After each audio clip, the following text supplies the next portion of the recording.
India ने education पे invest किया था 60s 70s और 80s में।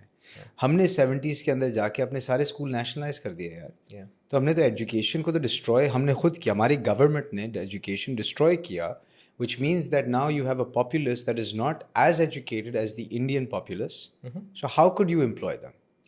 So I think there's no doubt about the fact that Indian educational institutions are world class. There's no doubt about that. Having said that, basically, even at Paikia, for example, we have people जो कि एक local public university से graduated हैं and who tend to perform,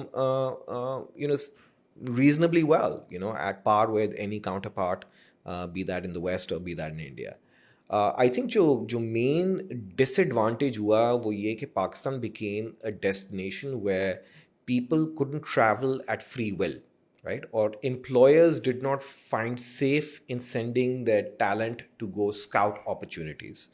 And that opportunity was taken up by India, Philippines, Eastern Europe, and so forth, and even places like Egypt, and we unfortunately got the tail end. जो gig work आप देखते हो जो Fiverr पे हो रहा है या Upwork पे हो रहा है, ये tail end है। ये enterprises काम नहीं करा रही, ये छोटी मोटी कंपनियां जो थोड़ा बहुत छोटे मोटे projects वगैरह कराना चाहते हैं वो कर रहे हैं। And उसमें we are leading, just we in Bangladesh are basically one of the leading basically providers of talent there. But this is again the tail end of contracts, right?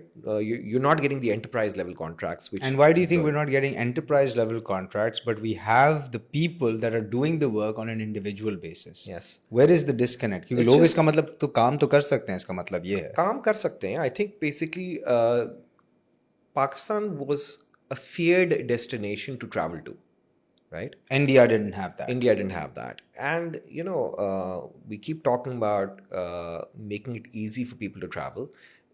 We've also got to make it super easy for any tourist to travel and a business entrepreneur to travel, right? Because we say कि we have visa on arrival, लेकिन उस visa on arrival के लिए भी basically हमें कुछ documentation वगैरह fill करनी पड़ती है in advance to traveling, right?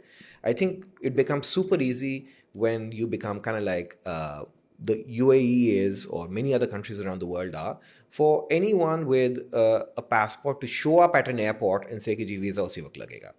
तो आई थिंक बिजनेस, एक तो ट्रैवल बिजनेस या टूरिज्म की ट्रैवल की सिक्योरिटी भी चाहिए, जो कि अब I think basically things have stabilised, we don't have the same level of security paranoia that we had. Unless you're Chinese. Unless you're Chinese, yes. We're also worried about basically the Chinese being targeted, right? Which is a shame, because अगर आप ये देखो कि and I'll switch now to basically the other side of tech, right? The other side of tech is कि जी local market को address करने के लिए technology companies जो बनी हैं, ठीक है, उनकी क्या situation है आज। तो अगर आप शुरू के दिन देखोगे तो the Chinese were essentially coming to Pakistan to pick up assets in Pakistan around local tech platforms. One example was, for example, EasyVesa. Another was Daraz, right? So Chinese companies were still coming in. In fact, जब Zong या China Telecom आया उस वक्त there was a lot of hope कि basically Chinese companies will start making their way into Pakistan and pick up assets, right? And there would be exits. And that unfortunately has not happened. Didn't even happen during the whole CPEC era, right? CPEC, by CPEC era, I mean the time when CPEC was being trumped up to basically be the savior for Pakistan. Chinese technology investments basically are nowhere really to be seen right now, right?